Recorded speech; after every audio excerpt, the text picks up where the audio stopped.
Daawwattoota keenya jaallatamoof kabajamoo yooyyaa nageenyi badhaadhaa ooltanii ana haa dhufu ashama jechuun nagaa isin gaafachuun sagantaa keenya kaarraa jalqabna.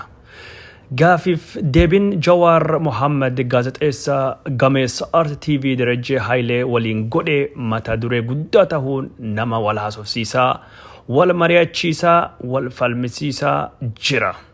Akkuma amalisii dubbiin Jawaar Mohaammed nama garii gammachuun burraaqsisuun garii ammoo aarsuu fi dallansiisuun hin oolle. Gaafiif deebii kanaaf beeksisii erga hojjetameen duubatti namoonni hedduun fedhii fi hawwiin waan Jawaar Mohaammed calleessa yeroo dheeraa duuban jedhu dhagahuu fi sanbata guddaa jalbultii waggaa haarawaa bara 2024 eegaa turan. Dubbiin Jawaar Mohaammed odoo qilleensa irrattu gara YouTube fi TVtiin gadhiifamuun durattu akkuma aadaa isii falmii guddaaf deeggarsa guddaa uumte namoonni Jawaar maal jechuu deemaa yoo jedhellee wanni jedhu ammoo hiika maalii qabaa ka jedhu karaa sooshaal miidiyaa yookaan miidiyaa hawaasaaf miidiyaa hawaasaa alattu wal haasawaa wal gaafachaa turan. Muddee 24 sanbata guddaa galgala keessa akka herrega sa'aatii Itoophiyaa sa'aatii 3 yookaan sa'aatii 9 gaafii fi deebiin gaazexeessan RTV Darajjee Haayilee Jawaar Mohaammed wajjin godhame gadhiifame. Gaafiif deebiin kunin rikoordii kanaan dura Jawaar Mohaammed namoonni hedduun yeroo tokkotti sagantaa suduudhaan yookaan kallattiin darbu kan live jedhamu sadarkaa Itoophiyaattu galmeesse suniin duubattu miidiyaaleen adda addaa yeroo adda addaattu fooyyeessan san deebisee Jawaar Mohaammed rikoordii kana ol fannisuudhaan yookaan ammoo fooyyeessuun rikoordii haarawaa galmeessee jira. Yeroo tokkotti namni 58 ol daawwachaa ture. Karaa TV namoonni hedduun RTV irratti gaafii fi deebii kana akka hordofan rikoordii haarawaa televiziyoonii kanaa fi gaafiif deebiin Jawaar Mohaammed kunin galmeessuu akka hin oolle dubbatama. Finfinnee Times yaada isaa yeroo barreessu sagantaan Jawaar Mohaammed RTV irratti yeroo darbu televiziyooniin kun akka televiziyoonii EBS yookaan Waaltaa yookaan Faanaa OBN ETV guddaa miti televiziyoonii xiqqaadha. Yeroo achirra sagantaan kun darbu ija gurraa fi qalbiin ummata Itoophiyaa gara waan tokkotti deebi'ee fakkaata jechuudhaani namoonni hedduun gara foddaa TV sunitti deebi'anii waan turaniif yeroo sagantaan kun darbutti magaalaa Finfinnee tiraafikiin dhaabbachuun calli jettee turte akka waan namni kubbaa addunyaa kadhuma daawwatan tokko fakkaata jechuudhaani yaada isaa lafkaawa. Jawaar Mohaammed yeroo ammatti maaliif gaafiif deebii kana godhe? Gaafin jettulleen bal'inaan ka'ee gaafatamaa jira. Deebiin salphaan akka gaazexeessan Darajjee Haayilee beeksisa sagantaa kanaa irratti dubbatetti Jawaar Mohaammed miila fardaan akkuma baanamuu barbaade ittiin bahee gaafiif deebii kan wajjin godhuuf filate. Gaafiif deebii godhuufi gaafinni kan dhufe Darajjee Habtee irra fakkaata malee Jawaar barbaade yeroo ammaa kanatti xiyyeeffannaa fi waan inni godhee miti jechuun. Kan miila fardaan gaafiif deebii Jawaar Mohaammed barbaadaa ture Darajjee Habtee qofa.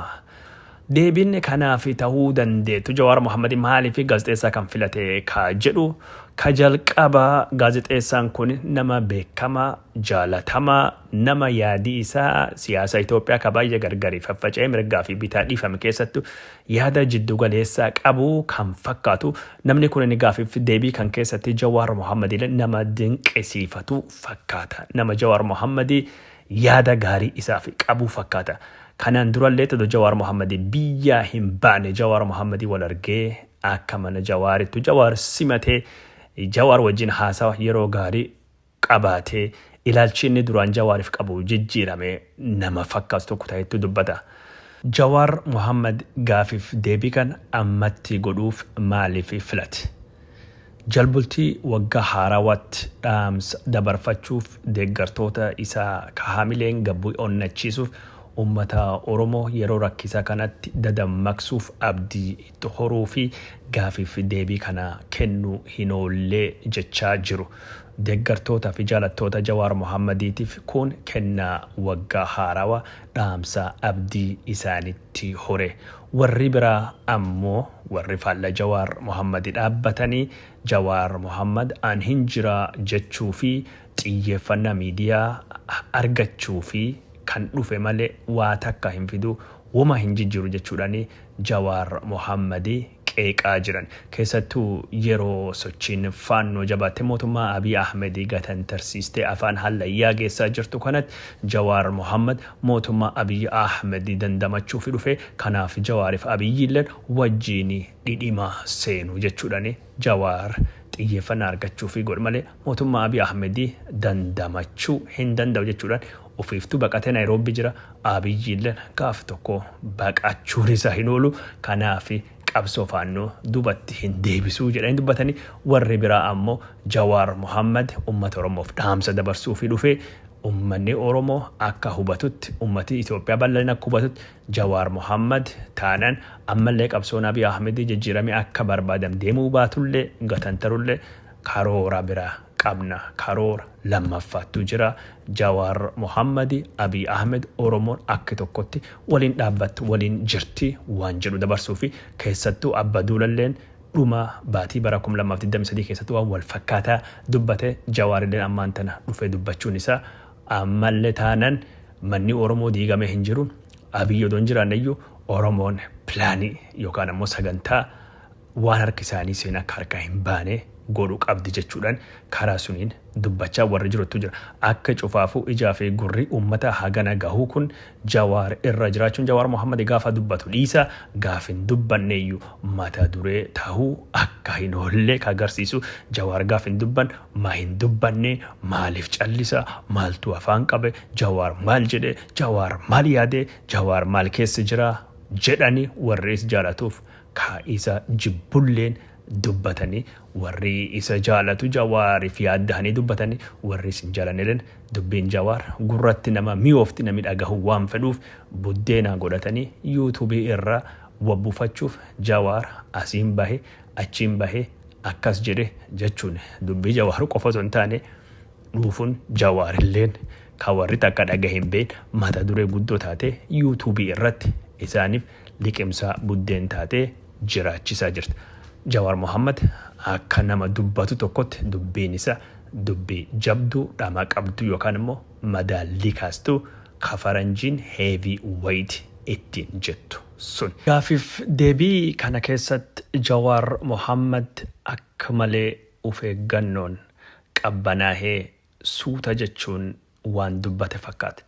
Mootummaallee warra falmitootallee gareelee adda addaa akka hin gammachiisne yookaan akka hin aarsinetti of eeggatee gaafii kana of eeggannoo cimaan waan godhee fakkaata jechuudha. Kanaafuu Jawaar kanaan dura baratame ka haamileen dubbatu ka harka facaasu ka sagalee ol fudhatee lallabee dubbatu sun hin mul'anne hin jiru. Kanaaf Jawaar bilchaatee jira jijjiiramee jira jedhanii dubbatanii warri garee Jawaar onnee gootummaa duru ittiin dubbatu sun dhabee jira jechuudhaani warra gaddettuu jira. Akka hundaafuu Jawaar akka malee tasgabbaahee waan dubbatu fakkaata.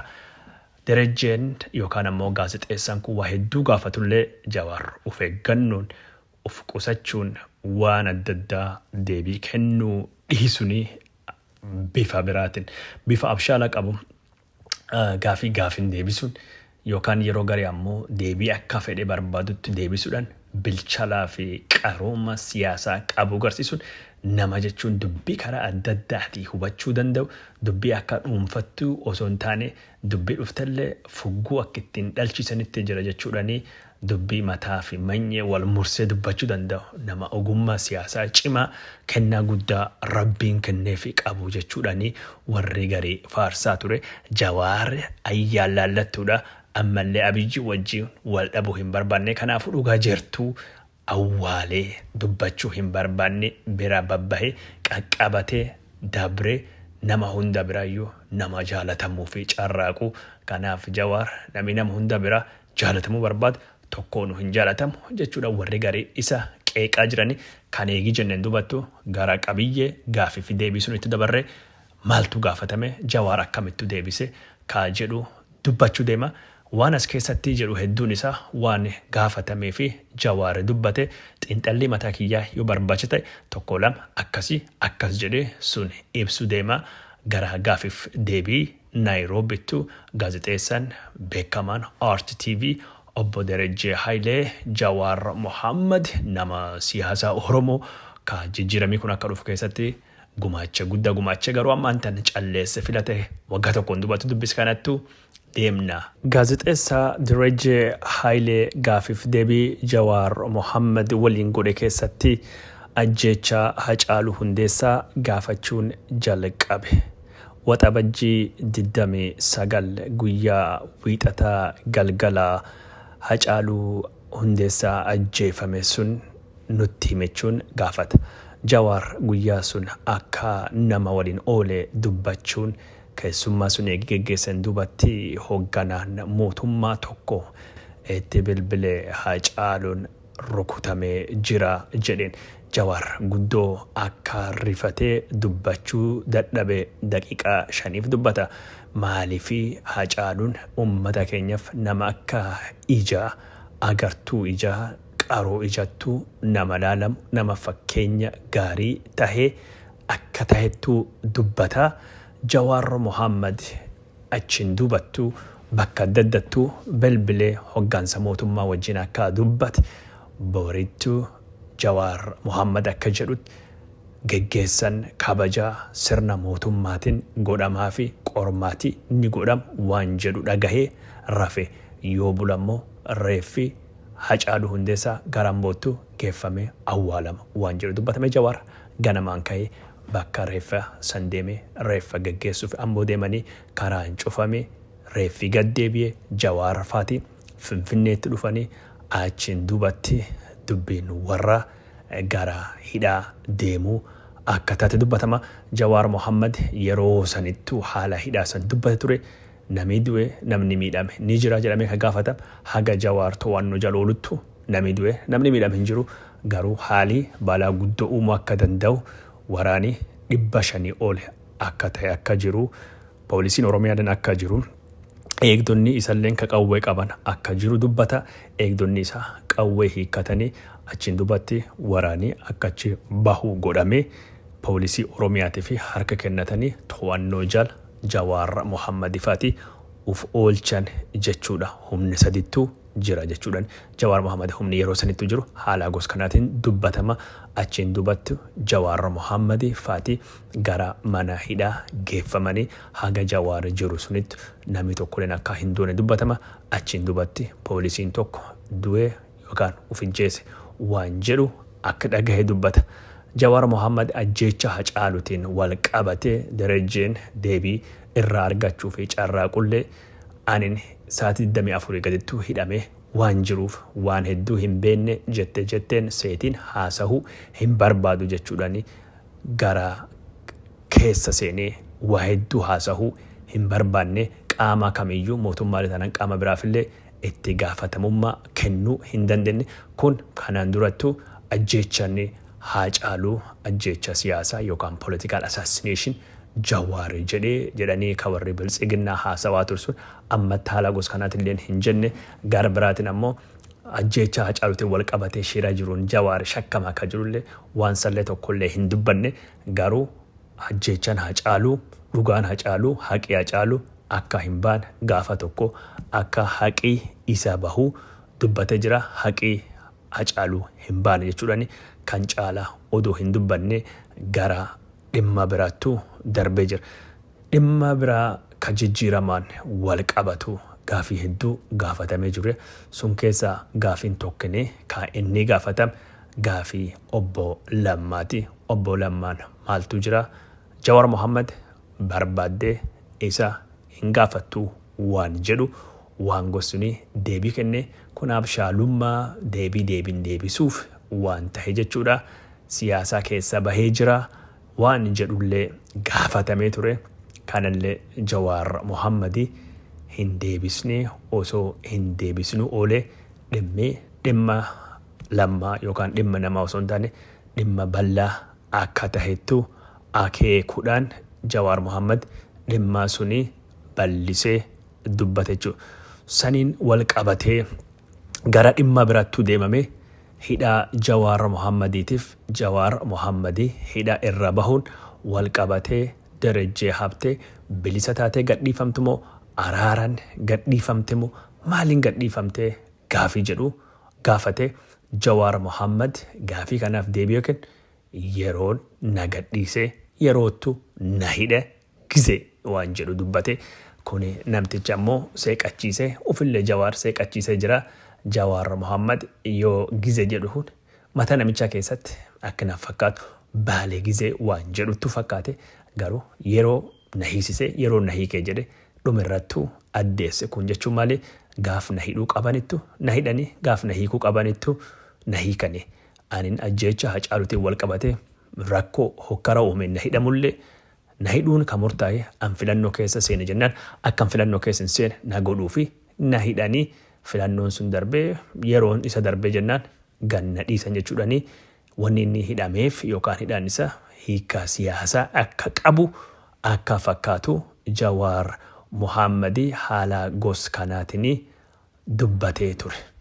Jawaar Mohammadii kanattu aansee haala manidhaa keessa jirulleen wal qabatee waan inni kennetu dubbata.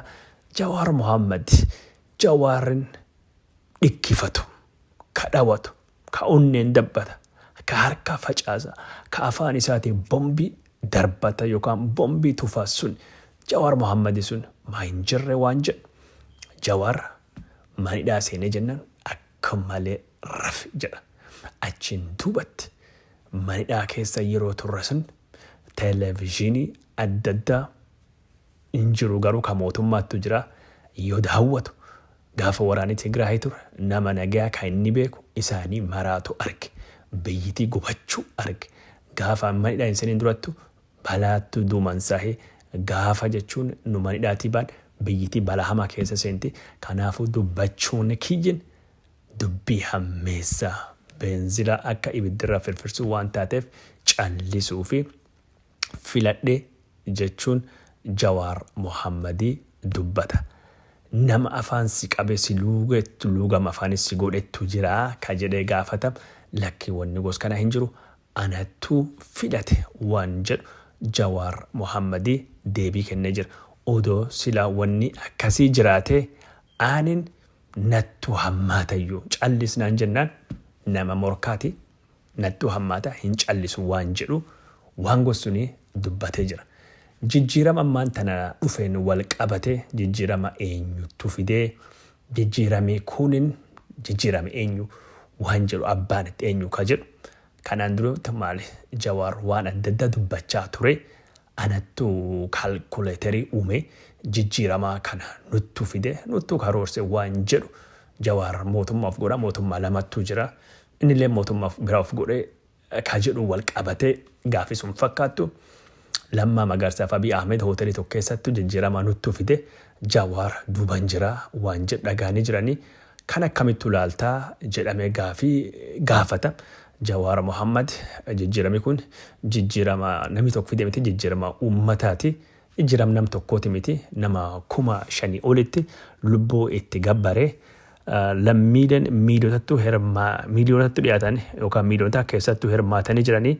Nama karaa cufuu ka miidiyaa ka odeeffannoo qabu hojjeta mootummaa haga miidiyaan jabaatuu fi biyya daddattuu dubartiin mana qulqulleessitee maallaqa qabdirraa qustee kennitu kun cuftinuyyuu gumaacha godhanii jiranii. Kanaafuu isaan qofaa miti warri dhaduu olleen warri amaaraa ka biyyaadaniilleen hiwaatilleen warri jijjiirama barbaadanii nu wal argaa turan jechuudhaanii dubbatee jira. Jawaar Mohammad jijjiirama kana walittuu qabatee ati ka hin finne maalii ka jiru sun ammoo ummatii miidiyaa hordofu ni beeka. Ummatummaan murtii haa murteessu waan jedhu bira bahee darbee jira.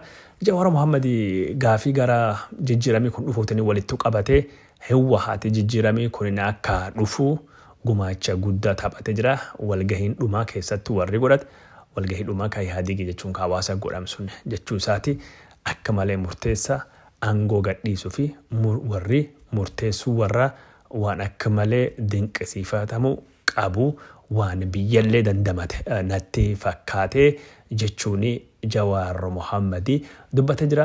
Jawaar Mohammadii keessattuu kanaan wal qabatee gareelee murni xiqqaa keessa dhufte ka akka Siiriyaa fa'aati aangoo gadhiisuu yoo diddee balaa hagam gahu akka uumuu danda'an dubbachuudhaan Hewwahatammoo aangoo gadhiisuu fi deemuun murteessuu warra waan akka malee dinqisiifatamuu qabu jechuudhaan warraa fi dinqisiifatamee akka baanan warra fonqolchinee miti aangoo harkaa qaban warri yeroo suni balaa uumuu danda'a akka warra Siiriyaa sunittu taankii fi baankii harka qabanii isaalleen fedhii aangoo gadhiisuu garsiisuu warra waan tokko jechuun dubbatee jira jechuudha.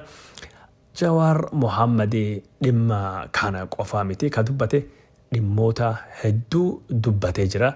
Jawaar Mohammad yeroo ammaan tanatti siyaasaa keessa bahee jira ka jedhullee wal qabatee siyaasaa keessa hin baane uf macaddisuu filate akkuma durattuu jenne gara araaraatiin gara dippiloomaasiitilleen wal qabatee dubbachaa hojjechaa akka inni jiru haga namii hedduun yaadu ol akka hojjechaa jiru dubbatee jira jechuudha.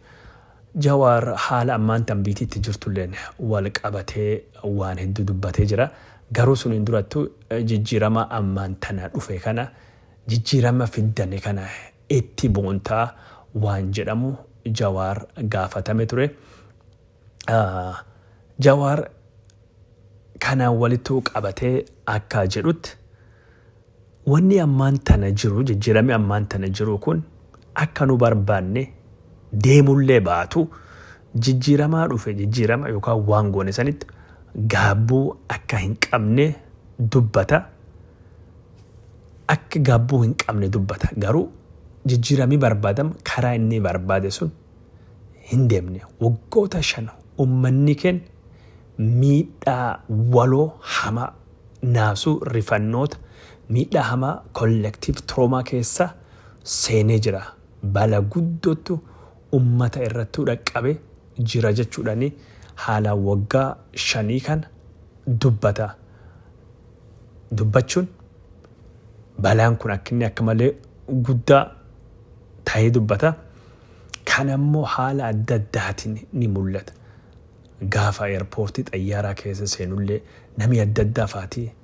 Namni gari'am Jawaar fuuluuf dhoksee uffati isaa qallatee jijjiirame jira. Gaafis beekan ammoo gaafatan. Maaltu ta'ee akkamiin as baane?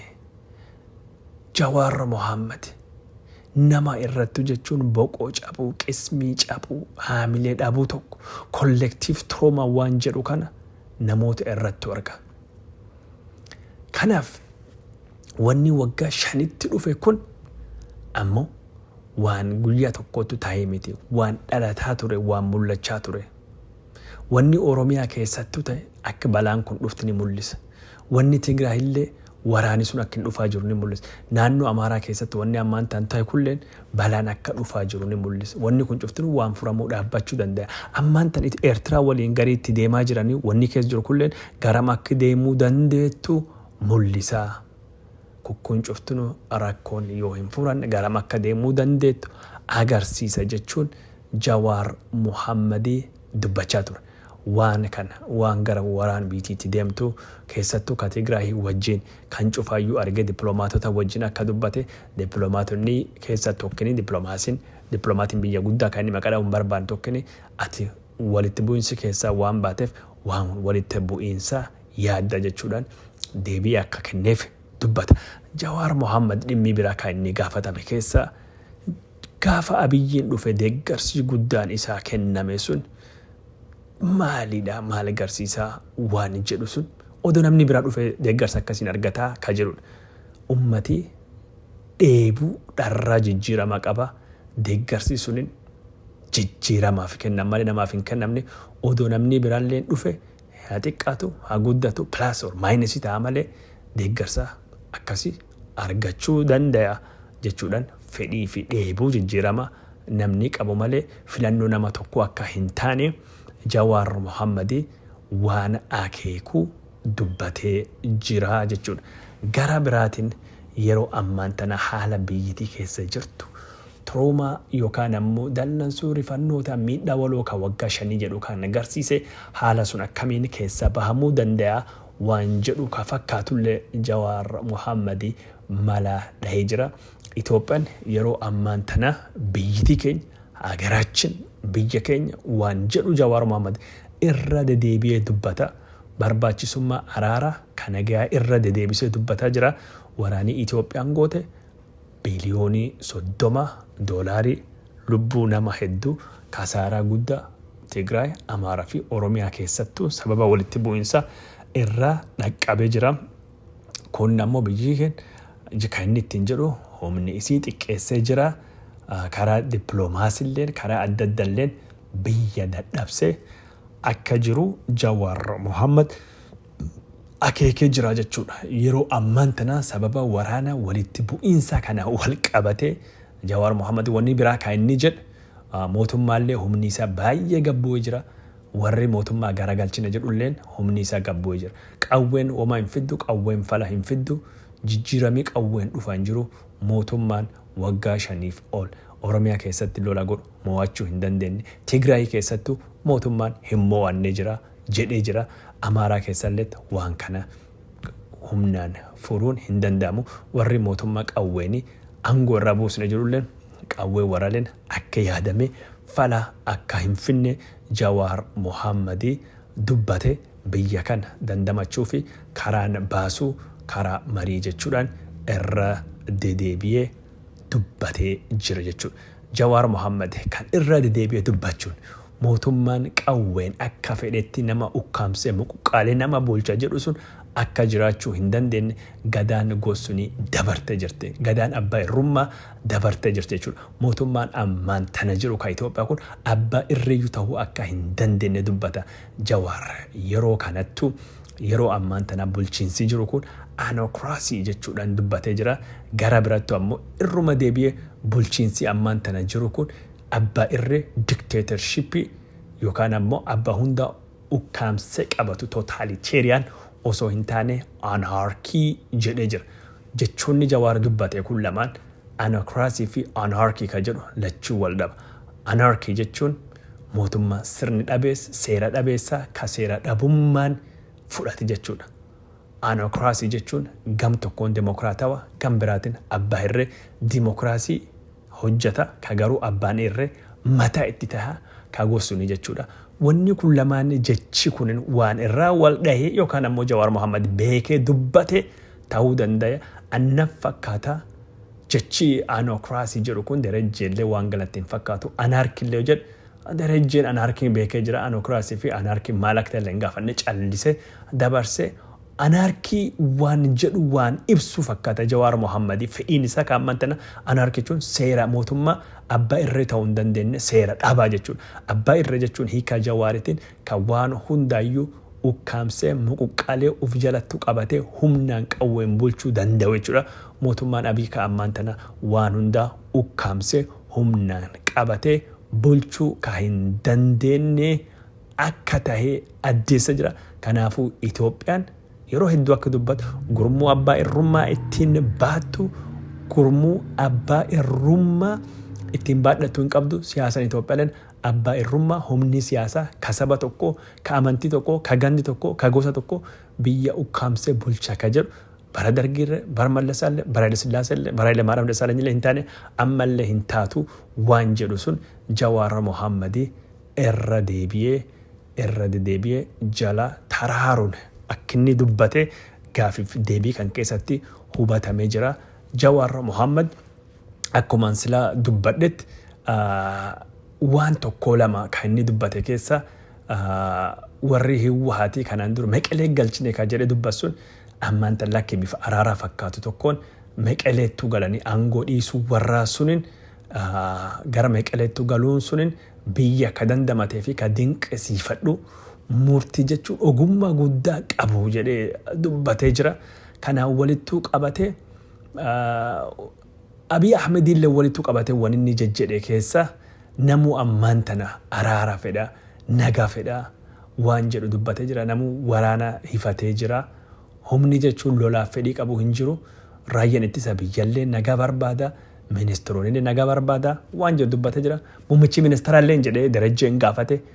Muummichi ministeeraallee yeroo garii akka garii tattahullee waan jedhu Jawaar Mohaammed dubbate. Muummichi ministeeraallee akka fedhii araaraa qabu dubbatee jira.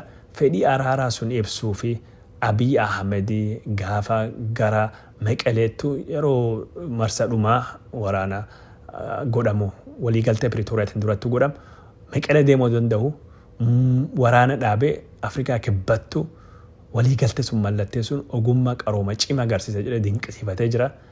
Sun qofa sun tani warri waate ka araaraa fudhatillee dinqisiifatee jira. Araarattu nu baasa nagaattu nu baasa waan jedhu waan gos kana akeekee jira. Walumaa galatti kutaan tokkoffaan gaafii fi deebii Jawaar Mohaammed RTV wajjin gaazexeessaa Darajjee Haayilee wajjin godhe kana fakkaata. Kutaan lammaffaan gaafii fi deebii torbaan itti deebina jedhan namni hedduun torbaan eeguun akka dalagaan eeguun utti dafanuu dhiyeessa hiriira baanaa falmii goonachuudhaan miidiyaa hawaasaa gubbaallee qoosaa turanii